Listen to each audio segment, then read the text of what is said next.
I am Ferdinand Marcos, and I am the President of the Republic of the Philippines. I stand today on behalf of 110 million Filipinos. Hello people and hello universe, it's me again. Shout out sa inyo mga kababayan. Hello, hello. Ayan, sa mga Marcos loyalists and supporters. Nakikita guys, nakikita ko. Yan si Speaker Martin. Bakit? Ay, nako. Itong September 4 and 5, no? Itong one day ago, no? Aba, nagpunta sa Davao, mga bes. Dinala niya dyan ang bagong Pilipinas Servicio Fair. Kasama po ang ating mga 19 Congress, mga congressman. Nandyan sila lahat, tulong-tulong. Naghatid Servicio Fair sa ating mga kababayan, sa mga taga Davao region. So, akala ko ba, DDS, sabi nyo, ayaw nyo kay Speaker. Bakit? Bakit nagpunta sa Davao? Well, I think guys, hindi naman taga Davao galit or anti-Speaker o anti-Marcos. Siyempre, kayo naman, part po ng Pilipinas yan, ang Davao. Hindi po lahat ng taga Davao ay anti-Speaker. Kayo naman, Siyempre, mga kababayan, nagbigay tulong, no? Nandiyan ang Tupad, IX, lahat, ang dami, no? Actually, yung bagong Pilipinas Servicio Fair, talagang lahat ng ahensya ng gobyerno nandyan, Lalo na po yung, nakikita nyo yan, yan ang hirap sa inyo, hayaan nyo na ang ating pamahalaan na tumulong sa ating mga kababayan. Kasi, yung pangangailangan ng mga magsasaka, yung mga mahirap nating mga kababayan, hindi nyo po na ibibigay. Diba? Wala naman kayo ambag, puro paninira. Kaya, hayaan nyo na magtrabaho sila. Trabaho po nila yan. At least nakikita nyo kung saan napunta ang mga pera ng mamamayang Pilipino, pera ng Pilipinas, na ibabalik din sa ating mga kababayan. Diba? Sabi kasi mga DDS, lalo na si dating Pangulong Digong, nakurakot daw ang house. Hindi kayo naloka. Pero guys, yung issue ng Parmel, 11 billion sa nawala. Sabi ni dating Senator Gordon ng Blue Ribbon Committee. 11 billion sang nawala actually, no? Sa sa Parmalin. Overpriced nga. So dahil dito mga kababayan, panoorin natin, itong pagbibigay tulong ni Speaker Martin at ang 19 Congress at syempre mga bes, kagagalin lang ng Pangulo itong mga nakaraan buwan dyan, no? At anuman ang problema dyan sa Davao, hindi po nawawala ang national government. Always on time na tumutulong yan. Nagkaroon ng baha nga dyan, nagpunta si Pangulong Marcos Jr. Nagbigay ng 20 million kay Basti sa Davao City mismo. Biro nyo yun. Sa kabila ng pambabatikos. Tapos sasabihin nyo, weak leader. Ay sus, kayo talaga. So dahil dito guys, pakinggan natin ang mga mungkahi at pagbibigay tulong ni House Speaker Martin sa ating mga kababayan. But syempre guys, lagi nating update ang mga magagandang programa ng Marcos administration, kasama po ang House of Representatives. Alam nyo, itong mga congressman na ito, talagang nagtutulungan ito mga kababayan. Nagtutulungan ito para sa ating mga kababayan ng mga Pilipino. Kaya abangan nyo si Speaker Martin sa bagong Pilipinas Servicio Fair, sa mga bawat region. Siyempre, ang Love for All ni First Lady. Siyempre, ang ating mahal na Pangulo. Iikot yan guys. Iikot. So, dahil dito guys, panoorin po ninyo. Okay. Mahigit kumulang 200 kongresista mula sa House of Representatives. Ang ating minamahal na Senador, Senator Bong Revilla.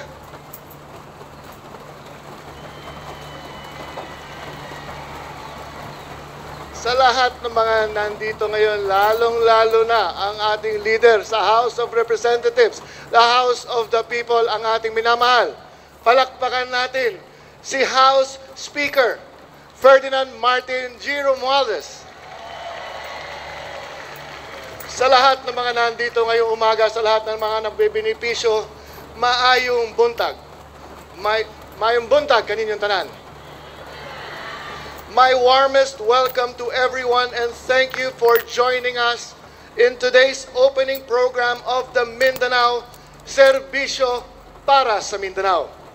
We are overwhelmed by the support and cooperation among our participating partners from the Bagong Pilipinas Serbisyo Fair Secretariat, Senator, Congressmen, government agencies, media friends, volunteers, and beneficiaries.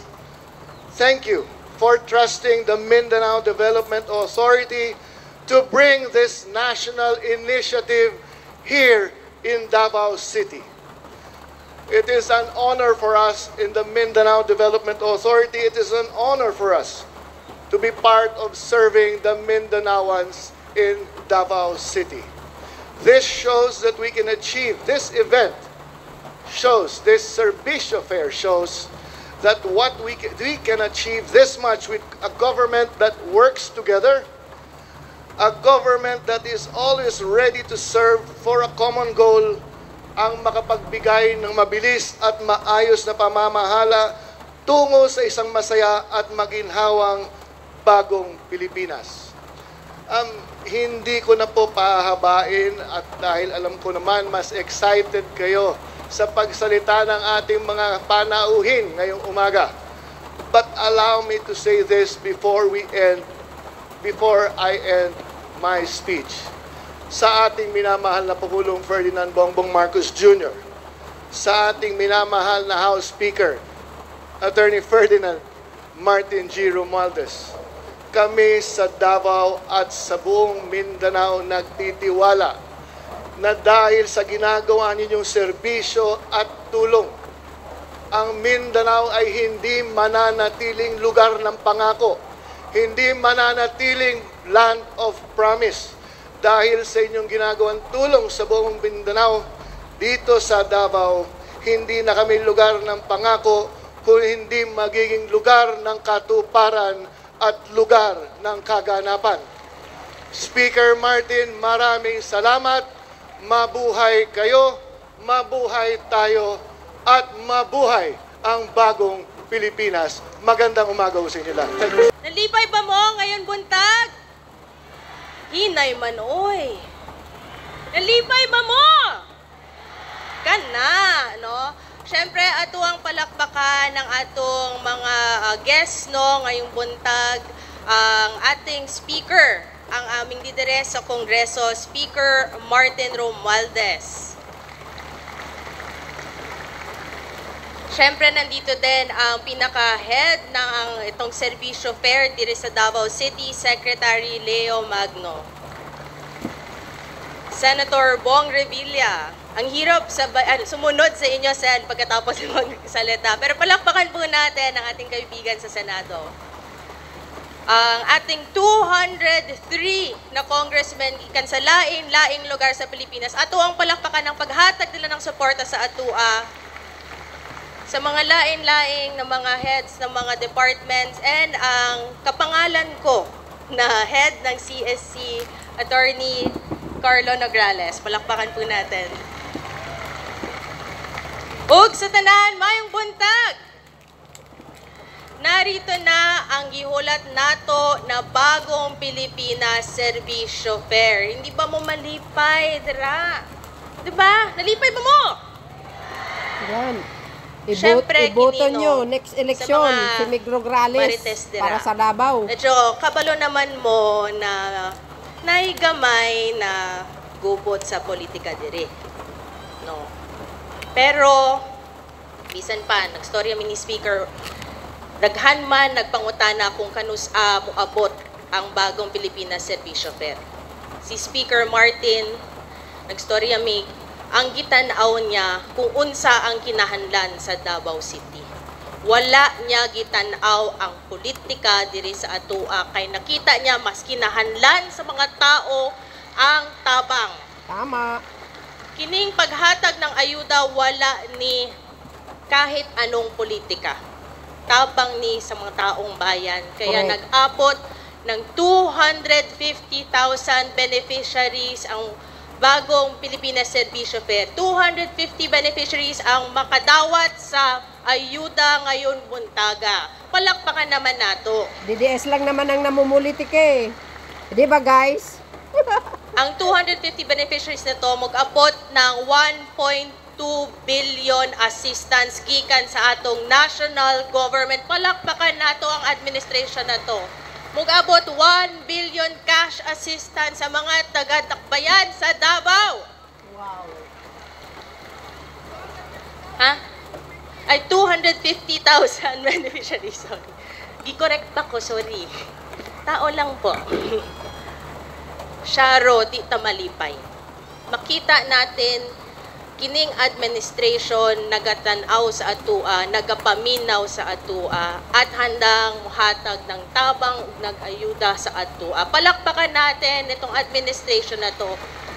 Yan ang susunod mayor ng Davao dapat. Walay lain na administration nakabuhat ng ganito kadako na serbisyo sa atua sa Dakbayan sa Davao. Palakpakan po natin si President Bongbong Marcos. Si BBM lang sa Kalab. Shout out sa mga taga Siya Davao. nagpangita, si Speaker, gitanaw niya ang Davao, nakita niya na kinahanlan nato ng tabang. Nagpangita siya ng mga lideres, diri taga Davao. Maudyo Kaya din. nagstorya mi, kauban si Kong Sandro Gonzales sa Marino Party List. Palakpakan naman ninyo. Kauban si Congresswoman Dindy Bautista Lim sa Dumper Party List. Kauban si Kong Yeda Romualdez ug si Kong Jude Asidre sa Tingog Party List. Nagstorya mi na magtinabangay mi para makapangita ng paagi para talagang mahitabo itong pinakamalaking bagong Pilipinas Serbisyo Fair. Talagang palangga juta ng administration na to. Palangga juta ni Speaker Martin Romualdez. Oh, yung mga DDS lang naman eh. Dugangan pa nako naa pa mahatag na 500,000 kilos worth sa bugas sa mga tao. Meron pa ba? Yan lang. Daghan pa kaayo. So maghanyo lang ko no para mapakita nato na kabalota magpasalamat. Magbilang ko 1 2 3. Mag-ingon ta, magsulti ta. Salamat, President Bongbong Marcos. Okay? 1, 2, 3. Salamat, President Bongbong Marcos. At syempre, kinahanglan jud nato maghatag ng pasalamat sa usa sa rason kung bakit naay tayo sobrang laki ng bagong Pilipinas Serbisyo Fair. Ang atong bisita na si Speaker Martin Romualdez. Balik ko, bilang 1, 2, 3, sabay-sabay tayo magsultig. Daghan salamat, Speaker Martin Romualdez. Kinahanglan jud kusog na, ha? Para magbalik jud siya. No? So, magbilang ko, ha? 1, 2, 3. No, paano yan, mga DDS? Daghan salamat, Speaker. Daghan salamat, President Bongbong Marcos. Ug sa among mga bisita, Senator Bong, kay Sec Leo Magno, ug sa mga kauban nako sa Kongreso, sa 203 congressmen. Maraming salamat. Ug sa tanan, maraming salamat ug maayong buntag kanatong tanan. Thank you.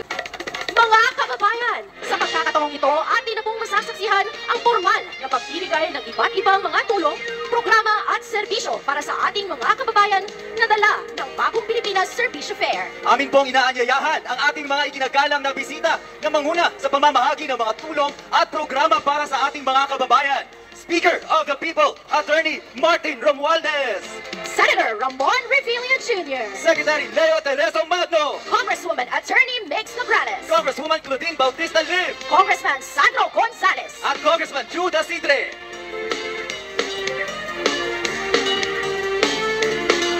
Pangungunahan ng Small Business Corporation sa pamumuno ni OIC Deputy Manager Caroline Macabenta ang pamamahagi ng tulong pinansyal. 5 negosyanteng benepisyaryo ang makakatanggap ng kabuuang 3.998 milyong piso na tulong pinansyal sa ilalim ng Rise Up Loan Program ng Small Business Corporation. Wow.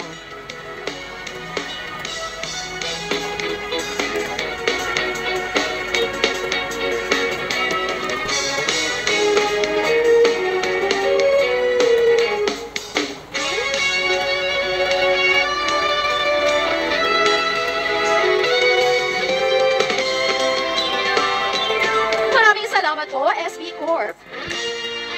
Drugs Administration sa pangunguna ni Cluster Director Deborah Legaspi at Eva Marie Antoinette ay magkakaloob ng mga license to operate sa mga stakeholders.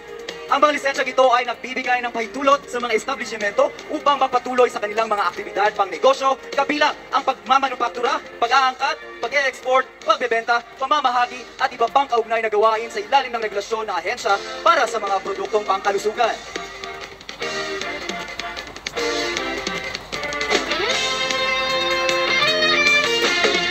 Maraming salamat po, FDA!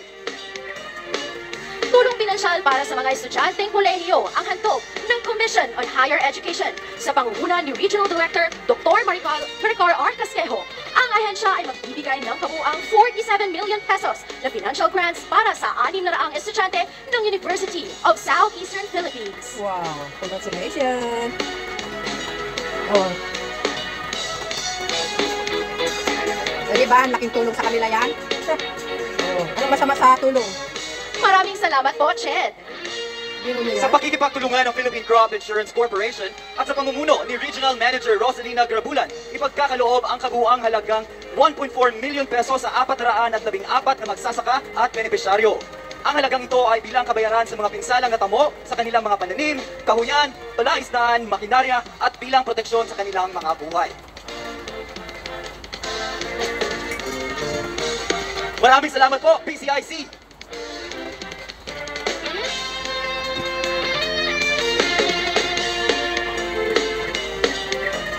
Oh, bakit wala si Baste? Ang Department of Information and Communications Technology sa pangunguna ni Assistant Secretary Maria Teresa Cava at Regional Director Eva May C. De La Rosa ay may misyon na gawing konektado ang lahat sa pamamagitan ng libreng internet connection. Bilang bahagi ng Free Wi-Fi for All Free Public Internet Access Program, ang napiling mga benepisyaryo ay makakatanggap ng libreng Wi-Fi connectivity na nagkakahalaga ng 329,360 pesos and 61 centavos na magbibigay sa kanila ng access sa internet na maaari gamitin ng lahat. Bilang karagdagan, igagawa din ng ahensya ang mga libreng voucher para sa digital literacy training at cybersecurity awareness training sa mga guro, kawani ng 2 paaralan at mga miyembro ng 1003 Army Brigade. Maraming salamat po, DICT! Katuwang ang Professional Regulation Commission sa pangunguna ni Regional Director Raquel R. Abrantes, ipagkakaloob ng ahensya ang sertipiko ng akreditasyon bilang tagapagbigay na pagtuloy na professional na pag-unlad. Ang mga akreditadong tagapagbigay na ito ay nakakatanggap ng pagkilala bilang isang pinagkakatiwalaang tagapagbigay ng mataas na kalidad na pagsasanay na umaayon sa mga pamantayan ng industriya. Nagtataglay sila ng competitive edge na nakakataas sa mga hindi akreditadong programa na umaakit ng mas maraming mag-aaral at kliyente.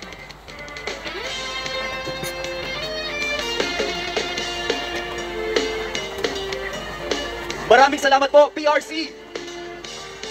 Paniniguro ng magandang kalidad ng mga niyog naman ang misyon ng Philippine Coconut Authority kasama si Regional Manager Juvie T. Alayon.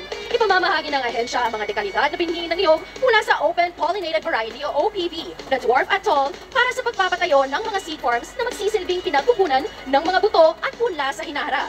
Ito ay upang patuloy na suportahan ang programa ng otoridad sa pagtatanim at muling pagtatanim ng mga niyog.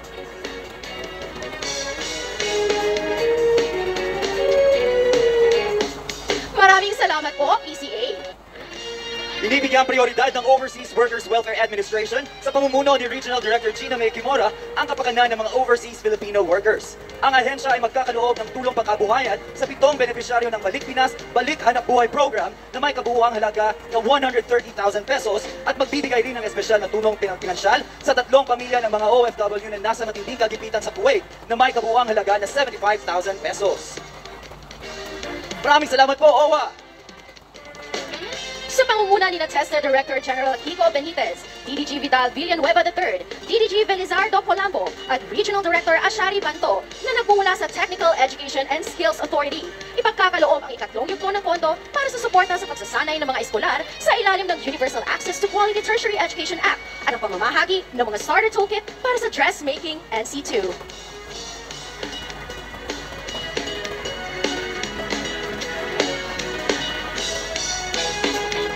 Maraming salamat po, TESDA!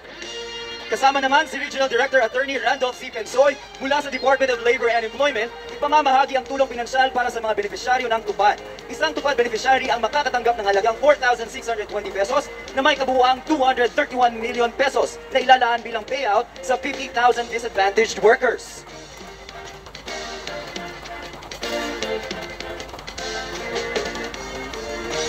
Ang mga tupad beneficiaries ay mag-uwi rin ng libreng bigas. Wow. Maraming salamat po, Dole! Pinangungunahan ng Department of Migrant Workers sa ilalim ng pamumuno ni Ginang Rhea Bisaan ang pagbibigay ng tulong pinansyal panghanap buhay sa ilalim ng Livelihood Program for OFW Reintegration. Ang LPOR ay isang pangunahing hakbangin na naglalayong magbigay ng suportang pinansyal para sa mga kwalipikadong undocumented o mga OFW na nasa kagipitan na bumabalik sa bansa. Bilang karagdagan, ang programang Sa Pilipinas, Ikaw ang Mamo Sir ay isang inisyatiba para sa muling pagtanggap sa trabaho na nagbibigay daan sa mga OFW na nakapasa sa LEP na magkaroon ng oportunidad na maglingkod bilang mga guro sa mga pampublikong paaralan sa Pilipinas. Oh, wow. Maraming salamat po, DMW! Mula sa Department of Social Welfare and Development, kasama sina Undersecretary Josefina Alang Talusay, Assistant Secretary Arnel Garcia, at Regional Director Attorney Vanessa Gocom, ang bawat kwalipikadong individual ay tatanggap ng 5,000 piso bilang outright cash mula sa programa ng DSWD na ayuda para sa kapos ang kita o AKAP. Layunin ng programang ito na maibsan ang pasanin ng mga pamilyang nahihirapan dahil sa patuloy na pagtaas ng presyo ng mga bilihin at iba pang pangangailangan sa araw-araw. Para sa programang ito, may kabuuang 1 bilyong pisong tulong pinansyal ang nakalaan para sa 200,000 benepisyaryo. Bilang karagdagang biyaya, lahat ng tupad at AKAP beneficiaries na narito sa ating programa ngayong umaga ay makakauwi rin ng libreng bigas mula kay Mr. Rice, Attorney Martin Romualdez. Palakpakan po natin si Attorney Martin Romualdez. Maraming salamat po, DSWD at Speaker of the People, Attorney Martin Romualdez. Muli maraming salamat po, Speaker of the People, Attorney Martin Romualdez.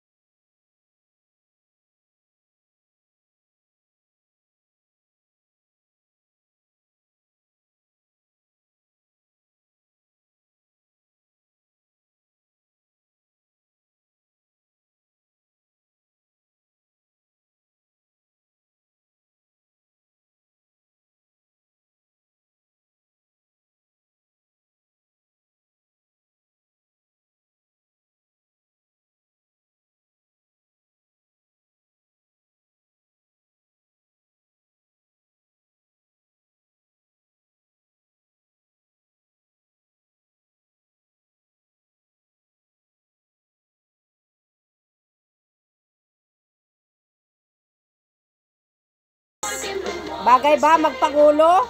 Mayong Muntag, Davao City! Ay, ito talaga si Speaker. Maraming salamat Bagay sa talaga magpresidente. Rito, Oh. at sa lahat ng mga kongresista, Magagalit na naman yung mga DDS. mga governors pa, kasama natin dito, lahat ng mga heads of department and agencies, lahat ng mga organizers ng Bagong Pilipinas Servisyo Fair. Maraming salamat. Ito pong Servisyo Fair, itong Bagong Pilipinas Servisyo Fair, handog sa iyo ng ating mahal na Presidente, President Ferdinand R. Marcos Jr. Yeah. Bagay talaga magpresidente si Speaker ba? Ito lang po.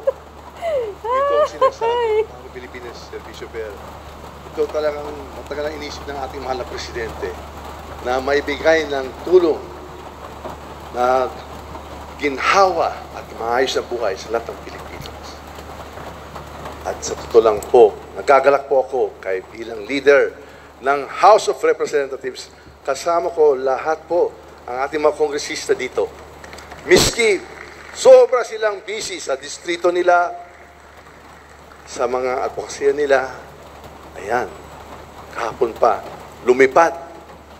Kaninang umaga, walang tulog, dumating na rito. Dahil po, gusto natin ipakita sa Davao City na mahal po namin kayo lahat. Oh, mga DDS, narinig niyo yun? We love you, Davao. We love you, Mindanao. Yeah. Kayo po talaga Mga DDS, ay talagang paano yan? bahagi sa ating pag-iisip para magbibigay sa iyo ng mas magandang buhay. Ang Bagong Pilipinas Servisyo Fair ay isang proyekto, isang programa ng ating mahal na Pangulo para mailulutas natin ang lahat ng Pilipino sa kahirapan ng buhay. Ito po ang sinasabi ng malasakit natin sa taong bayan Kami po sa Kongreso, araw-araw at gabi-gabi, pinag-iisipan natin anong magandang bagong legislasyon o batas. Sinasabi nila, itong batas na napaka-importante ay ang ating budget. Dito po nagaganap, dito linalaan ang budget o yung mga resources para dito sa mga programa na galing sa DSWD, itong AKAP, itong tupad galing sa DOLE, kaya itong umaga na po, higit 6,500 beneficiaries dito mismo sa Davao City, dito mismo sa auditorium ay makakatanggap na 5,000 pesos in cash plus 5 kilo na bigas. Malaking tulong na yan. At least sila na tumutulong. Ginawa natin ito nating legislasyon para sa iyo, para maging masaya kayo. Kanina po, nagtatanong si Congresswoman Mix kung happy ba kayo? Masaya ba kayo? Lipay ba? Oh, ba? Kaya gusto natin malaman kung itutuloy pa natin to o paano natin ay mai-improve para pagkagandahan po natin itong programa na to. Para maging mas happy po kayo. Yun po lang ang hangarin natin dito lahat. Kaya nagpapasalamat din ako sa mahal kong kaibigan, Senator Bong Revilla. Kasama po natin sa Senado, siya rin ang gumagawa ng itong napakagandang budget para itong napakagandang programa natin. At siyempre naman sa lahat ng mga host natin dito na naghanda, siguro isang linggo wala na silang tulog. Ayan, si Secretary Leo Magno ng Minda. Maraming salamat. Walang tulugan, coordination. Nakikita ko parati yung mga video, mga pictures nyo. Of course, ang ating chairman ng Civil Service Commission, Carlo Nograles. Diba? Congresswoman Mix Nograles of the PBA party list. Ang inanak ko ng Dumper party list, Congresswoman Claudine Bautista Lim. Kasama niyo may bahay niya, si Tracker. Ayan, si Tracker ng DOTR.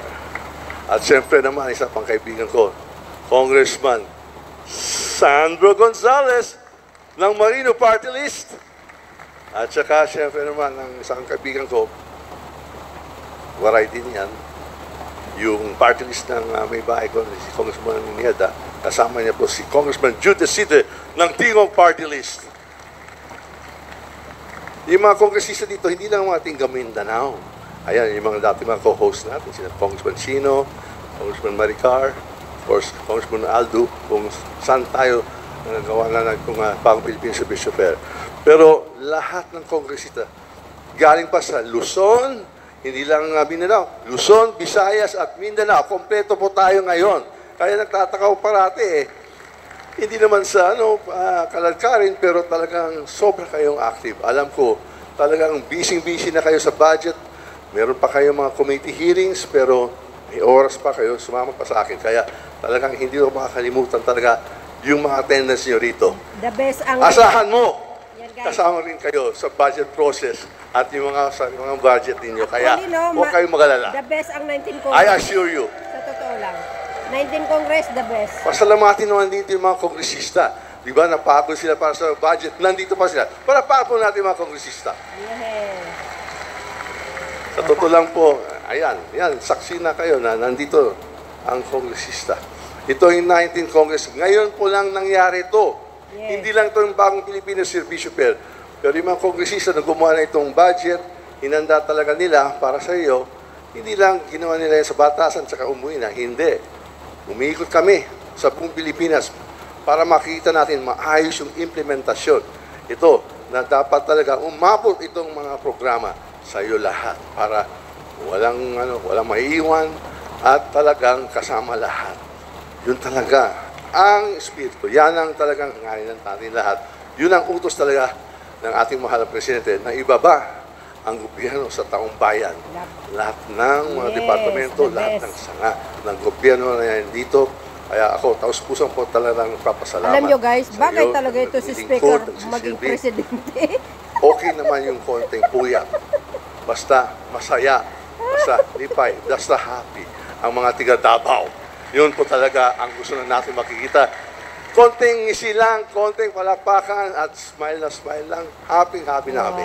Yun lang hinihingi natin, konting balik. call si Speaker. Bagay talaga maging presidente si Speaker. Mamayang konti, ibang mga programa dito sa Bagong Pilipinas Fair, ilo-launch din natin itong mga sinasabing mga isip, yung Integrated Scholarship Incentives Program para mga ating mga scholars, itong CBOD para sa mga negosyante, yung mga micro, small, medium enterprises, yung startup, investments, business opportunities, and livelihood, yung CARD, yung Cash Assistance and Rice Distribution, yun po ang mga bahagi ng ating Bagong Pilipinas Servicio Fair. Kaya ako po, si Martin Romualdez, leader po ng House of Representatives. Handang-handa kami maglingkod, magserbisyo, at makinig sa inyong hinain. At siyempre, mahal na mahal natin po kayong lahat sa Davao City. Magandang araw sa inyo lahat. Mabuhay ang Davao City! Mabuhay ang Sawayang Pilipinas!